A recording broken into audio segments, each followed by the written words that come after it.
Hello friends, welcome to study IQ. Study IQ पे हमने fundamentals of stock market investing and mastering mutual funds, ये दोनों courses launch कर दिए हैं। सो अगर ये कोर्सेस को आपको सब्सक्राइब करना है तो स्टॉक ये प्रोमो कोड यूज कीजिए एंड आपको 4,000 रुपए का डिस्काउंट ये कोर्सेस पे मिल जाएगा। काफी अफोर्डेबल प्राइसेस पे ये कोर्सेस हमने यहाँ पे लॉन्च किया है।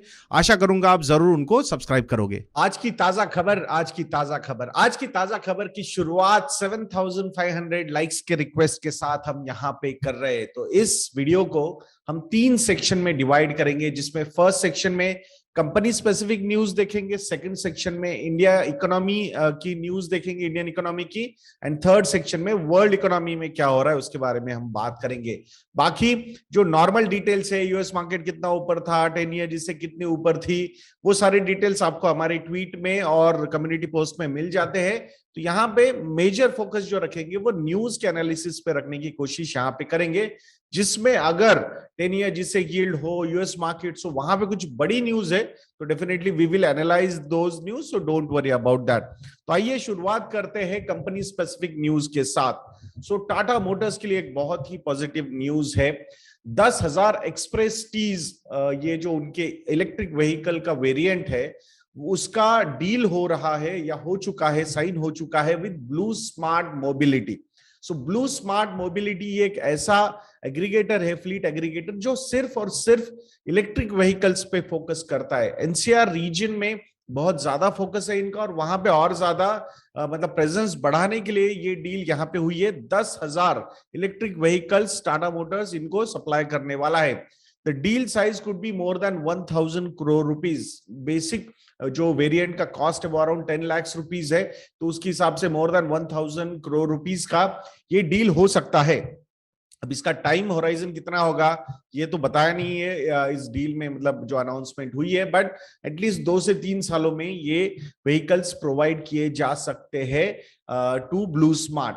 अब ऑलरेडी अक्टूबर मंथ में, अगर लास्ट ईयर के अक्टूबर मंथ में 3,500 गाड़ियों का डील हो चुका है इसी कंपनी के साथ, उसके ऊपर ये 10,000 गाड़ियां है। So I think this is a very good thing for Tata Motors also and Blue Smart Mobility, जो इलेक्ट्रिक व्हीकल्स पे फोकस करके ये फ्लीट एग्रीगेटर का काम यहाँ पे कर रहा है। So I think this is a very positive news for Tata Motors.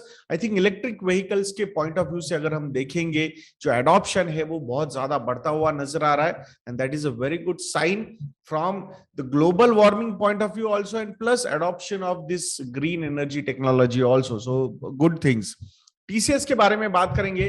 So TCS का जो एक टॉप एग्जीक्यूटिव है, उन्होंने बोला है कि एट्रिशन के जो नंबर्स है वो यहाँ पे नीचे आते हुए नजर आ रहे हैं। सो फाइनली ये न्यूज सामने आती हुई नजर आ रही है कि भाई एट्रिशन जिस तरीके से हो रहा था आईटी इंडस्ट्री में, वो कहीं ना कहीं थमता हुआ नजर आ रहा है। जब इंडिया की सबसे बड़ी कंपनी फ्रॉम आईटी का सबसे बड़ी आईटी कंपनी अगर हम देखते हैं, वो उनका अगर ऐसे इंडिकेशंस आ रहे, so that is a really very positive sign. So जो लोग अभी भी मतलब हाथ में ऑफर लेके बैठे हैं ना, this is a time to settle.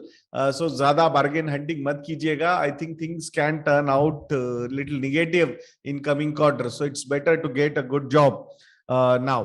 बाकी मारुति सुजुकी के बारे में एक न्यूज है। तो मारुति सुजुकी ने 20 MWP का सोलर पावर प्लांट बिठाया है इन देयर मानेसर प्लांट, और ये इतना बड़ा है कि अराउंड 28,000 मेगावाट की इलेक्ट्रिसिटी ओवरऑल ईयर में ये प्रोड्यूस करेगा। तो ये कितनी इलेक्ट्रिसिटी है? सो 67,000 व्हीकल्स प्रोड्यूस करने के लिए जितनी एनर्जी लगने वाली थी, जितनी इलेक्ट्रिसिटी लगने वाली थी, उतनी इलेक्ट्रिसिटी यहां से प्रोड्यूस होगी। तो I think this is a very good thing कि इंटरनल ही अगर एनर्जी के कंजम्पशन के सोर्सेस डेवलप किए जाएंगे, so that is a very positive sign. So dependency on outskirts भी कम हो जाएगा, प्लस आई थिंक बहुत सारी कॉस्ट सेविंग भी यहाँ पे हो सकती है। सो मतलब break even point of view से अगर हम देखेंगे, सो आने वाले 2 से 3 सालों में आई थिंक एक अच्छा खासा कॉस्ट सेविंग यहाँ पे कंपनी करती हुई नजर आ रही है। So that's a very positive sign.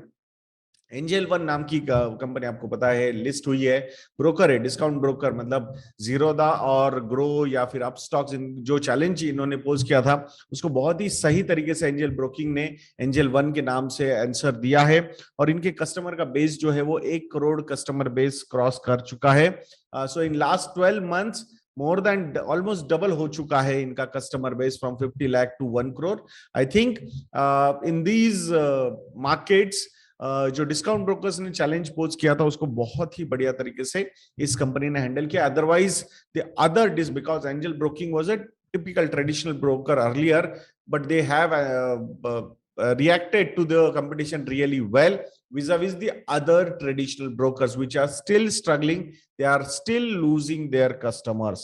अब थोड़ा सा oil and gas, specifically Reliance Industries, MRPL and Chennai Petro के बारे में बात करेंगे। So margin gains for oil refiners amid Ukraine war led energy price hike.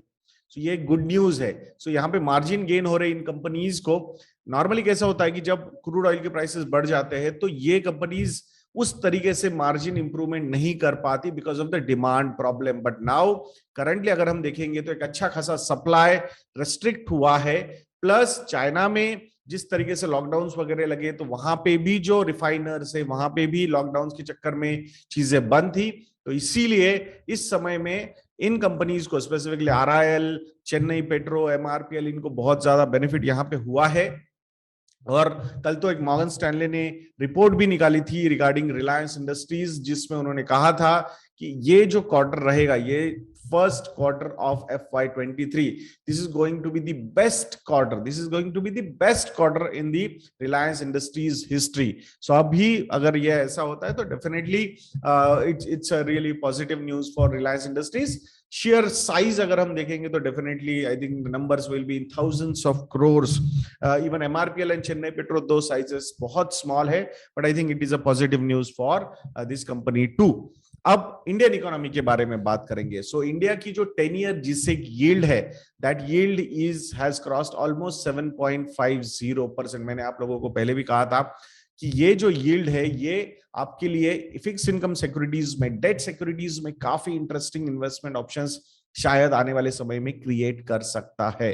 So 7.5% to 8%. I strongly feel that Government of India will not allow this yield to go beyond 8%. Because that is not going to be sustainable. I still remember in 2013, 12, 13, 13, 14 का समय था. At that point of time, 9% was that ceiling जहाँ पे Government of India was not, 13 का ही time था वो, 12, 13 का. In Government of India was not at all comfortable कि वो 9% से ऊपर जाएगी. मुझे ऐसा लगता है इस बार तो ऑलरेडी गवर्नमेंट ने बोलना शुरू कर दिया है आरबीआई को, but still market forces can take this 10 year जिसे yield to 7.8 to 8%. I think that is going to be the upper limit of this 10 year GSEC yield, and it will present a lot of investment opportunities at that point of time.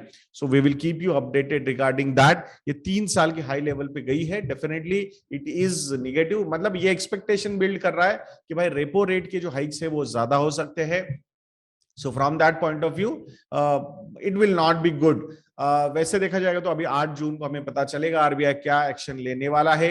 Repo rate के hike तो nobody is disputing, but CRR जहां पे cash reserve ratio अगर वहां पे hike हो जाती है तो डेफिनेटली लिक्विडिटी बहुत ज्यादा सक आउट हो सकती है फ्रॉम दी सिस्टम।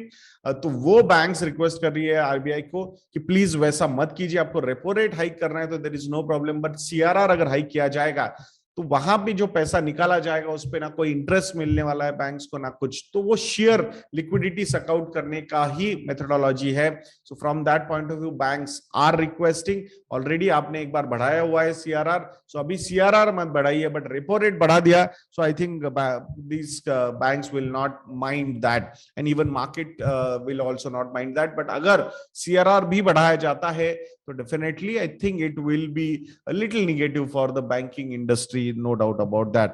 अब इंडिया के रशियन ऑयल इंपोर्ट्स के बारे में थोड़ा सा बात करते हैं। तो already we are in discussion with the Rosneft, जो सबसे बड़ी कंपनी है वहां पे ऑयल के पॉइंट ऑफ व्यू से, मतलब इन अ वे रशिया ही उसको रिप्रेजेंट करता है कंप्लीटली, मतलब रशियन गवर्नमेंट आप बोल सकते हो। तो वहां पे उनके साथ डिस्कशन चल रहे हैं और शायद ऑयल के इंपोर्ट जो है वो और ज्यादा बढ़ सकते हैं इंडिया में। ऑलरेडी हमने जैसे आपको बताया था कि जून मंथ में, इस महीने में अराउंड 20 to 25% की जो हमारी ऑयल इंपोर्ट्स की नीड्स है वो हम रशिया से फुलफिल कर रहे हैं। क्या वो नंबर और यहां से ऊपर जा सकता है?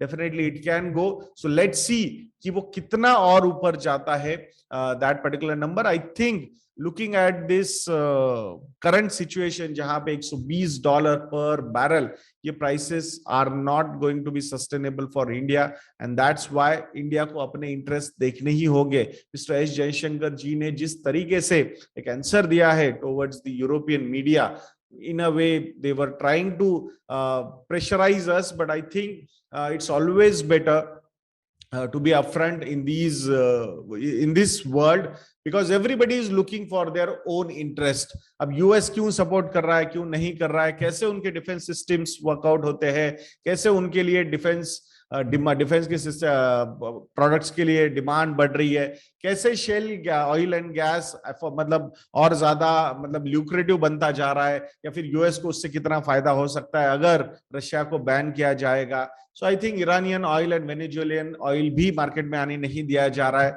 सो आई थिंक सबको समझ में तो आना ही चाहिए कि किसको क्या ज्यादा यहाँ पे फायदा हो रहा है। So I think from that point of view अगर हम हमारे इंटरेस्ट यहाँ पे देख रहे हैं तो देयर इज नो प्रॉब्लम। जैसे कि साइकोलॉजी ऑफ मनी में मिस्टर मॉर्गन हाउसल जी ने कहा है कि आई थिंक ये जो हम रिसेंट हिस्ट्री देख रहे हैं ना 50-100 सालों की, पूरी दुनिया की हिस्ट्री में this is a very small bit. So I think things change, world orders also change, and we should not be surprise. कोई एक ही यहाँ पे वर्ल्ड लीडर बन के इनफाइनाइट टाइम के लिए नहीं बैठने वाला है। There will be some cost, economic cost भी हो सकते हैं, कुछ अलग चीजें भी हो सकती है, but that's how the world will work. I think we cannot change some things. So I think we are in a very small part of this history. ये 50-100 साल total history के, this is nothing. So I think from that point of view we need to understand today's world power can be tomorrow's disaster. ये भी हमने यहाँ पे समझना होगा। So things change like that. That's what मुझे ऐसा लग रहा है। थोड़ा अगर broader perspective पे थोड़ा शायद हो सकता है आप लोगों को लगे कि थोड़ा ज्यादा philosophical हो गया, but believe me, read that book again, Psychology of Money. I think you will get a lot of idea what I am talking about. Now world economy के बारे में बात करते हैं। तो वर्ल्ड इकोनॉमी में अगर हम जर्मनी की बात करेंगे तो जर्मनी को एक 5 बिलियन यूरोस का मतलब एक्स्ट्रा कॉस्ट लग रहा है अ ईयर। क्यों? क्योंकि रशिया ने सैंक्शन लगाए हैं जर्मनी पे। तो यहाँ पे जर्मनी ने रशिया पे सैंक्शन नहीं लगाए, रशिया ने जर्मनी पे सैंक्शन लगाया। Russia is not supporting to one of the German subsidiaries their gas, और इसकी वजह से अराउंड 5 बिलियन यूरोस का एडिशनल कॉस्ट रशिया जर्मनी को यहाँ पे बैठ रहा है an year per year. So I think it's not that कि सिर्फ आप ही कहीं मतलब आप ही डिसाइड करोगे कि रशिया पे क्या होगा। आई थिंक रशिया ने शायद बहुत सारे कैलकुलेशंस किए हुए हैं, तो कैसे डिमांड, उनके सप्लाई और डिमांड को फाइंड आउट करना है। So I think from that point of view things are changing in the world, there is no doubt about that, and everybody will understand कि ये जो कॉस्ट है वो सिर्फ एक कंट्री शायद नहीं बेयर करेगी, तो world will bear the cost of these things. ये शायद अब सबको समझ में यहाँ पे आने लगा है। और इसी का एक दूसरा एग्जांपल वर्ल्ड इकोनॉमी के जो न्यूज है वो हम वहां पे कवर करेंगे। US moves lifting some China tariffs to fight inflation. किस तरीके से आर्म ट्विस्टिंग की जा रही थी, किस तरीके से चेस्ट थंपिंग हो रही थी कि भाई हम ऐसा करेंगे वैसा करेंगे, चाइना को मतलब चाइना चाइना चाइना वो कर रहे थे, एंड उस पर बहुत सारे टैरिफ्स लगा दिए गए, सैंक्शंस लगा दिए गए, इंपोर्ट ड्यूटीज बढ़ाई गई, सारी चीजें बढ़ाई गई। And now what they are doing, I think I don't know, मतलब conspiracy theories are there, but the way मतलब ये जो वायरस आया, I think after that typical trade war के बाद ये सारी चीजें हुई है, and now US is moving to lift the tariffs और on Chinese goods, specifically household goods. क्यों? क्योंकि यूएस में ना इन्फ्लेशन बहुत ज्यादा बढ़ गया है। सो कहीं ना कहीं तो उनको अब शायद मतलब सिर्फ तुम ही नहीं हो वर्ल्ड लीडर, या फिर तुम ही डिक्टेट नहीं करोगे टर्म्स वर्ल्ड में। तो आई थिंक ये सारी चीजें यहाँ पे होती हुई, I am not saying that यहाँ देखो कितना अच्छा किया चाइना ने, that is one country I think we should be cautious, और द मोस्ट कॉशियसनेस जो होना चाहिए इंडिया का वो चाइना के अगेंस्ट ही होना चाहिए। बट हर एक कंट्री या फिर हर एक पावर यहाँ पे खुद के वेस्टेड इंटरेस्ट लेके चल रहा है। सो आई थिंक कहीं ना कहीं बहुत सारी चीजें आने वाले समय में यहाँ पे सेट हो सकती है, ऐसा नजर आ रहा है। So I think we have covered company specific news, Indian economy news and world economy news also. कल यूएस मार्केट्स ऊपर थे अराउंड 0.05% टू 0.40%। यूएस की 10 ईयर जीसे यील्ड की अगर हम बात करेंगे तो that yield went up to 3.04%। So एक rate hike is expected from Federal Reserve. Brent crude is at $120 per barrel. India का जो market cap to GDP ratio है वो है 108%, 108%। तो एवरेज से काफी ऊपर है ये अभी। इंडिया की 10 ईयर जिसे कि मैंने बताया आपको 7.50% है। रुपी और डॉलर का इक्वेशन की अगर हम बात करेंगे तो $1 is equal to 77.84 rupees. So it means कि रुपी और ज्यादा थोड़ा सा डिप्रिशिएट हुआ है। डॉलर इंडेक्स भी 102.48 पे है, इसका मतलब कल के कंपैरिजन में ये ऊपर भी गया है। So overall I think there are challenges in the world we are facing. So let's see how we will navigate through these difficult times. So मैं आशा करता हूं दोस्तों कि आज का भी एपिसोड आपको अच्छा लगा होगा। ऐसे वीडियोस के लिए चैनल पे बने रहिए और नेक्स्ट वीडियो तक के लिए मुझे आज्ञा दीजिए दोस्तों। जय हिंद।